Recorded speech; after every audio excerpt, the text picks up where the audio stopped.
Dear students, Assalamu alaikum. I'm your Urdu teacher from the Reader School, Hafzabad. Class 10th हम लोग सबक मिर्ज़ा मोहम्मद सईद की पढ़ाई कर रहे थे, जिसके 4 पैराग्राफ की तशरीह आज हम कर चुके। बकिया पढ़ाई आज करेंगे, अल्फाज मायनी पढ़ेंगे और पैराग्राफ की तशरीह करेंगे। नंबर 5 पैराग्राफ नोट कर लें, इसकी निशानदही कर लें। पतरस के सिलसिले में यहाँ से लेकर एक तवील लेक्चर दिया, यहाँ तक निशान लगा लें। नंबर 5 पैराग्राफ ये मैं पढ़ूंगी और इसकी तशरीह भी करूंगी। बिस्मिल्लाहिर्रहमानिर्रहीम। पतरस के सिलसिले में दो एक दिलचस्प वाक़यात याद आ गए। पतरस ऑल इंडिया रेडियो के डायरेक्टर जनरल हो गए थे, मगर पुराने दोस्तों से रस्मो राह ताल्लुकात में ज़रा भी फ़र्क ना आने पाया। मिर्ज़ा साहब को उन्होंने किसी न किसी तरह आमादा कर लिया था, मना लिया था, तैयार कर लिया था कि रेडियो से कभी भी तकरीर नशर किया करें। दो एक तकरीरों के बाद मिर्ज़ा साहब ने कॉन्ट्रैक्ट वापस करने शुरू कर दिए। कॉन्ट्रैक्ट जो मुआहदे किए थे वो वापस लेने शुरू कर दिए। शुदा बात पतरस तक पहुंची। होते होते बात पतरस तक पहुंची। हाजिर होकर वजह दरियाफ्त की, वजह पूछी। मिर्ज़ा साहब ने फरमाया, तुम्हें इस्लाह देने के बाद मुझे ये मंजूर नहीं कि तुम्हारे शागिर्द मुझे इस्लाह दें। पतरस ने बड़ी माजरत की, माफ़ी मांगी, मगर मिर्ज़ा साहब आइंदा नशर करने के लिए आमादा नहीं हुए, तैयार नहीं हुए। अगले दिन दफ्तर में क़यामत आ गई। पूरे स्टाफ को जमा करके उन्होंने ब्रॉडकास्टिंग के हुस्न अखलाक पर एक तवील लेक्चर दिया। ब्रॉडकास्टिंग प्रोग्राम नशर करना, उस पर एक लंबा सा लेक्चर दिया। यहाँ तक नंबर 5 पैराग्राफ, इसकी मैं तशरीह करूँगी। सबक का उन्वान, मुसन्निफ़ का नाम, सिन्फ माखज़ लिखेंगे, मुश्किल अल्फाज के मायने लिखेंगे। सियाको सबाक मैं पहले बयान कर चुकी हूँ। सियाको सबाक लिखेंगे। अब इस पैराग्राफ की मैं तशरीह करूँगी। मुसन्निफ़ बताते हैं कि मिर्ज़ा साहब बहुत बड़े आलिम और साहिब कमाल इंसान थे। मिर्ज़ा साहब अर्ज़ा दराज तक गवर्नमेंट कॉलेज लाहौर में अंग्रेज़ी के प्रोफेसर रहे। इनके शागिर्दों का हल्का भी बहुत वसी था, ख़ास तौर पर पंजाब के आला अहदों पर फाइज अफसरान ज़्यादातर मिर्ज़ा साहब के शागिर्द थे। मिर्ज़ा साहब के शागिर्द भी इनकी तरह ज़हीन और बाकमाल थे। उन्हें बाकमाल शागिर्दों में से उनके एक शागिर्द अहमद शाह बुखारी पतरस भी थे, जो कि उर्दू अदब के मारूफ और बुलंद पाया मज़ाह निगार थे। पतरस बुखारी भी गवर्नमेंट कॉलेज लाहौर में अंग्रेज़ी के प्रोफेसर थे। इसके अलावा ऑल इंडिया रेडियो में भी काम करते थे। इंतहाई ज़हीन और काबिल थे।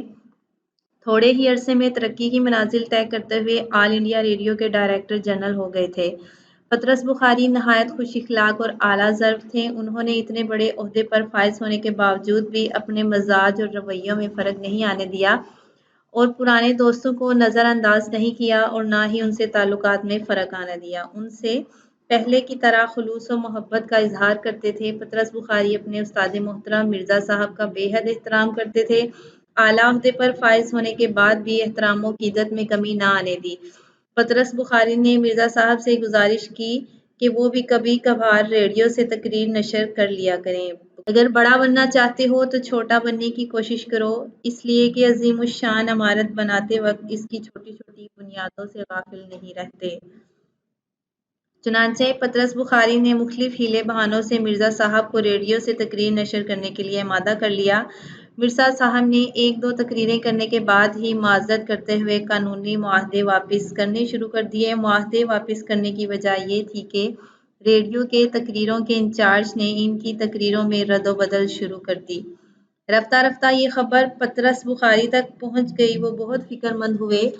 उन्होंने फ़ौरन मिर्ज़ा साहब की खिदमत में हाजिर होकर नाराज़ होने की वजह दरियाफ्त की। मिर्ज़ा साहब ने फरमाया कि तुम्हें इस्लाह देने के बाद मुझे ये मंजूर नहीं कि तुम्हारे शागिर्द मुझे इस्लाह दें। शेख सादी फरमाते हैं कि जो शख्स अपने से बड़े आलम से इसलिए बहस करे कि लोग इसको आलम समझें तो वो जाहिल है।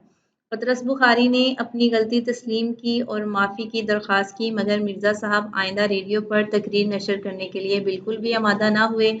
अगले दिन पतरस बुखारी ने दफ्तर में हंगामा बर्पा कर दिया। उन्होंने शदीद गम और गुस्से का इजहार किया और तमाम अमले को इकट्ठा करके उन्हें हुस्न इखलाक और आदाब से आगाह किया और उम्दा इखलाक के मौजू पर एक लंबा सा लेक्चर दिया। बकौल मुफक्किर دولت اور عہدے انسان کو عارضی طور پر بڑا کرتے ہیں، لیکن انسانیت اور اچھا اخلاق انسان کو ہمیشہ کے لیے بلند کر دیتا ہے۔ یہاں تک اس پیراگراف کی تشریح مکمل ہوئی۔ اب آگے ہم پیراگراف پڑھیں گے۔ مشکل الفاظ کے معنی۔ بات تو کھل گئی تھی، کھل کر سامنے آ گئی تھی۔ مسودے ہاتھ سے لکھی ہوئی تحریر۔ پیش خیمہ ہو گیا، آغاز ہو گیا۔ کان کھڑے ہو گئے، انہوں نے توجہ دی۔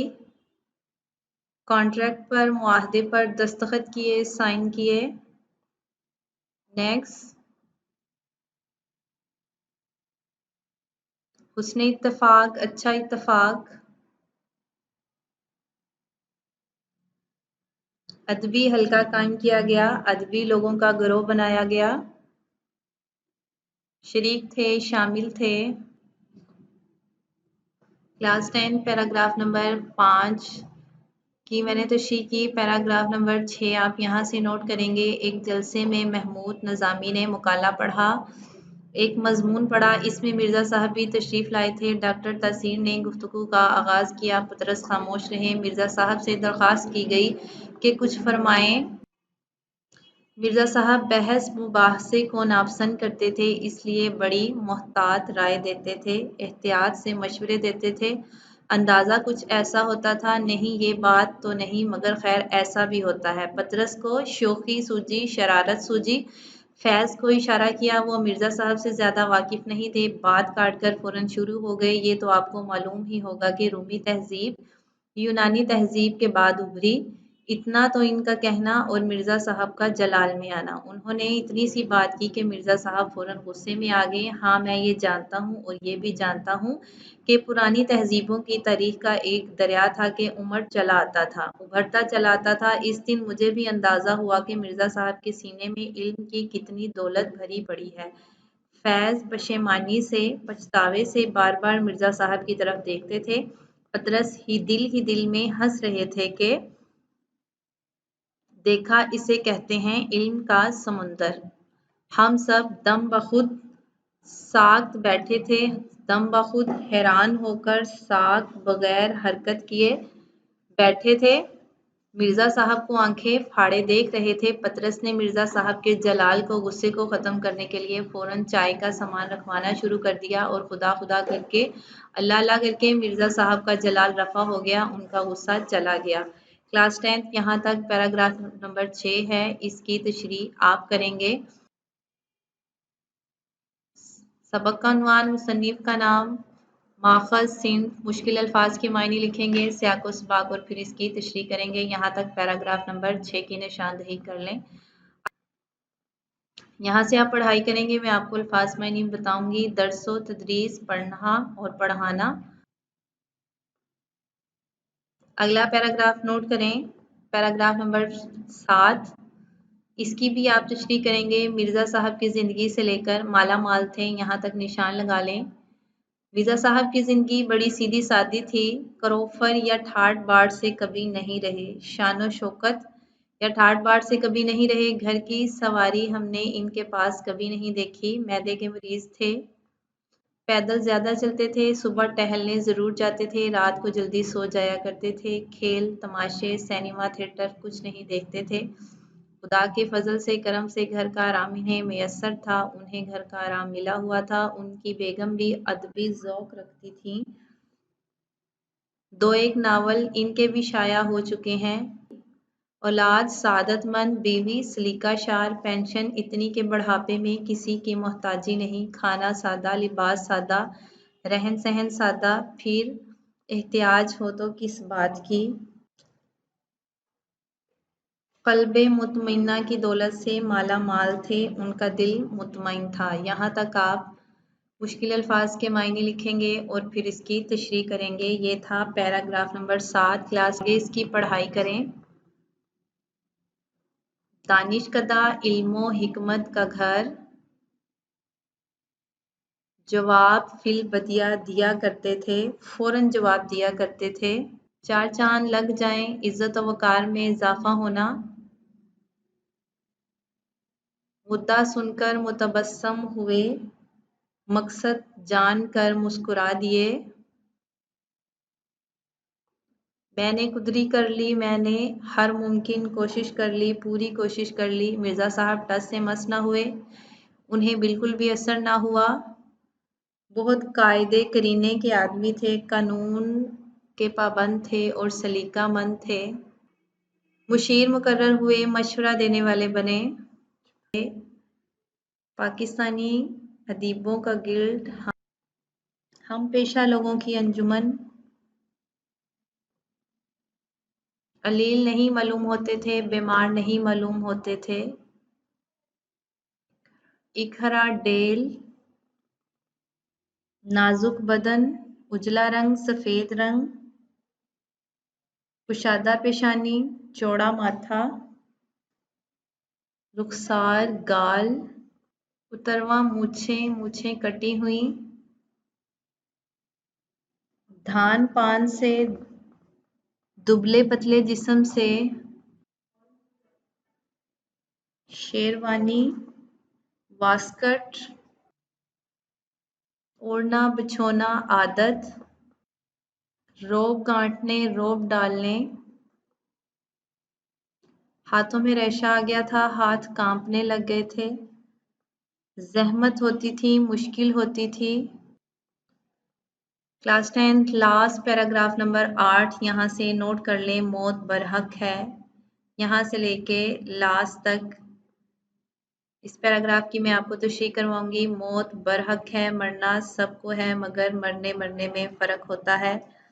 मिर्ज़ा साहब ने खासी उम्र पाई, मगर इनकी वफ़ात का सदमा दुख इसलिए ज़्यादा है कि ऐसे काबिल, ऐसे शरीफ और ऐसे वज़ादार मुहज़्ज़िब लोग ज़माना पैदा नहीं करेगा। अफ़सोस, दुख के प्रोफ़ेसर मिर्ज़ा मोहम्मद सईद अब वहाँ हैं जहाँ हमारी नेक आरज़ुएं रहती हैं। ऐसी जामिउल उलूम हस्ती, ऐसी हस्ती जो कि बहुत से अलूम में महारत रखती हो। ऐसी जामिउल उलूम हस्ती से महरूम होने का हमें जितना भी गम हो कम है। अब कहाँ लोग इस तबीयत के। यहाँ तक मैं आपको तशरीह करवाऊँगी। सबक का उन्वान, मुसन्निफ़ का नाम, माखज़, सिंध, मुश्किल अल्फाज के मायने लिखेंगे, सियाक़ व सबाक़ लिखेंगे और अब मैं आपको इसकी तशरीह करवाऊँगी। तशरीह तलब इबारत में मुसन्निफ़ कहते हैं कि मौत अटल है। मौत से कोई शख्स, कोई ज़ीरो नहीं भाग सकता। अरशाद रब्बानी है कि तुम जहाँ कहीं भी चले जाओ, तुम मौत से नहीं भाग सकते, चाहे तुम मज़बूत किलों में ही क्यों ना छुप जाओ। किसी शख्स के लिए मौत से कोई जाए फरार नहीं। तमाम कायनात ही फ़ानी है। बकौल शायर, मौत से किसको रस्तगारी है, आज वो कल हमारी बारी है। चुनांचे जल्द या देर हर इंसान ने मरना है, मगर एक आम इंसान और आलम की मौत में ज़मीन और आसमान का फ़र्क होता है, क्योंकि मौत उसी की है जिसका ज़माना करे अफसोस। यूं तो आए हैं दुनिया में सभी मरने के लिए। मिर्ज़ा साहब ने एक तवील उम्र पाई, मगर इनकी वफ़ात का दुख मुझे इसलिए ज़्यादा हो रहा है कि ऐसे लायक, ऐसे शरीफ और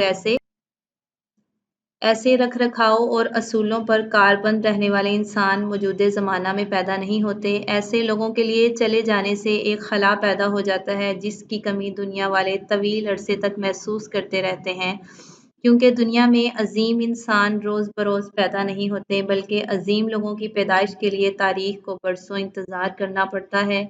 मिर्ज़ा साहब की वफ़ात से हमें कितना नुकसान हुआ है, इसका अंदाज़ा लगाना मुश्किल है। दुख और अफसोस की बात तो ये है कि मिर्ज़ा साहब हमें मौजूद नहीं, बल्कि मिर्ज़ा साहब वहाँ पहुँच चुके हैं जहाँ सिर्फ हमारी नेक तमन्नाएं और आरजुएं पहुँच सकती हैं।